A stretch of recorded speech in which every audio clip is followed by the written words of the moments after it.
I was listening to Erwin Lutzer a few weeks ago, and he mentioned deaconesses in his church.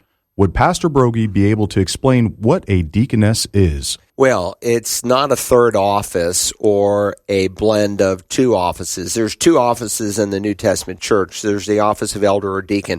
There was the office of apostle and prophet and the like, but the office of prophet in terms of giving new revelation no longer exists, nor does the office of apostle continue to exist, because those were unique to the early church. Those were foundational offices upon which the church was built, and there are some gifts of the like. There's the gift of apostle, but that's very different from the office of apostleship. So let's think about this word deacon.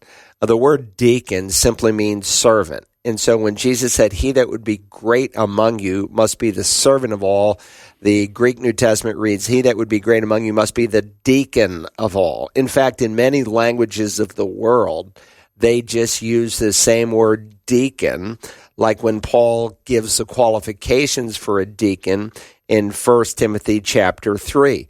And they leave it up to the reader to figure it out. Now, in English, we want to maybe interpret a little bit more of the Greek text so that it's understandable to people. So Epaphroditus is called an apostle, an apostolos. And again, in many languages of the world, that's how they render it, and they leave it up to the reader in terms of context to discern which meaning is in view.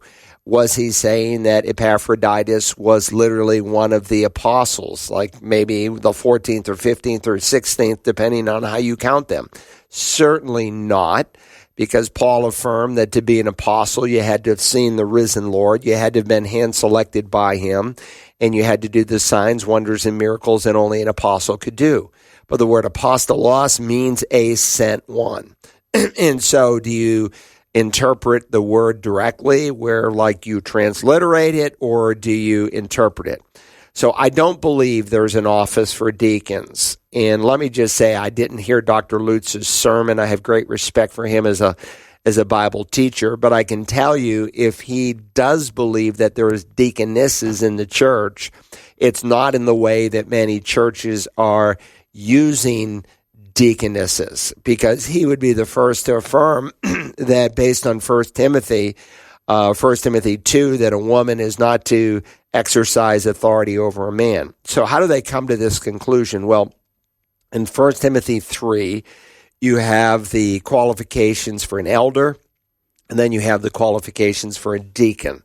And so let me start in 3a. Deacons likewise must be men of dignity, not double-tongued or addicted to much wine or fond of sordid gain, but holding in the mystery of the faith with a clear conscience. These men must also first be tested, then let them serve as deacons if they are beyond reproach. And then the next word is gunakos, women must likewise be dignified. Now, here the New American Standard just literally translates the word. There are many translations, like the New International Version, and the King James, that will say the wives of deacons. I think that's what's in view. Now, that's interpretive. And so if you're trying to do a word-for-word correspondence, you can't say, you have to say the word deacon. You can't say the wives of deacons. So women, or you have to say women and not the wives of deacon. Women must likewise be dignified. So what's he talking about? He's talking about the wives of deacons, because a deacon, among other things, is a servant, and he's down in the trenches with the people.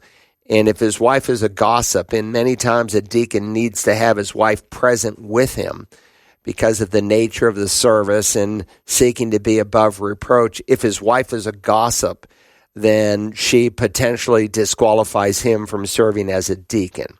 So I don't think this is another office, because he is making a reference here, as the King James, NIV, and other translations render it, to a deacon's wife.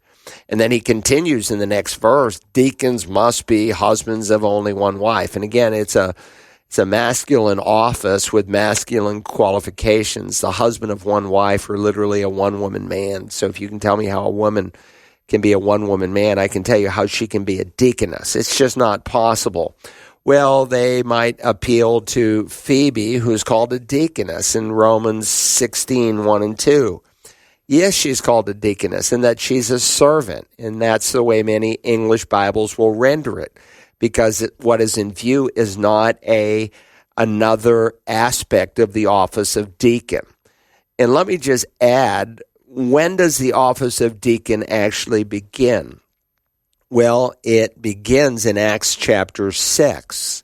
And so in Acts chapter 6, you have the apostles who are also pastors and elders. Peter calls himself a fellow elder, and they meet a challenge in the church, namely some of the widows of a certain group of Jews, Hellenistic Jews, are being overlooked in the daily distribution of food, kind of a Meals on Wheels program, which ended up happening in the early church just because when Pentecost comes, this is what had been written of for over 1,400 years by Moses, and now it's literally fulfilled, and nobody wants to leave. This is the promise of what the prophets wrote of what Moses spoke of.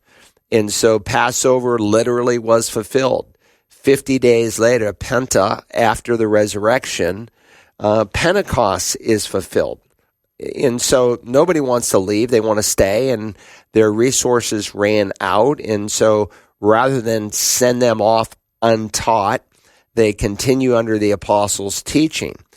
And so because there is a challenge, and because the apostles need to give their focus to prayer and to the teaching of the word, they say, therefore, brethren, select among you 7 men.